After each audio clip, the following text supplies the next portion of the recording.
खबर शामिल करते हैं। चौधरी नदीम चेयरमैन इस्लामाबाद की रिपोर्ट के मुताबिक पंजाब में गंदम के काश्तकारों के लिए बड़ी खबर आ गई।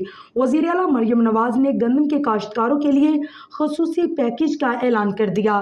तर्जुमान पंजाब हुकूमत के मुताबिक वज़ीर आला पंजाब मरियम नवाज ने 5.5 लाख काश्तकारों को बराह रास्त गंदम सपोर्ट फंड के तहत 15 अरब रुपए के फंड्स की मंजूरी दे दी।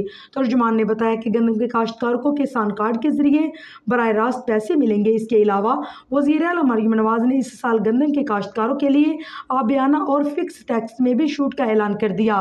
गंदम को मौसमी असरात और किसानों को मार्केट के दबाव से महफूज रखने के लिए 4 माह तक मुफ्त स्टोरेज की सहूलत मुहैया की जाएगी, जबकि सूबाई और ज़िले सरहदों पर गंदम और आटा की नकल व हमल पर आयद पाबंदी भी खत्म कर दी गई है।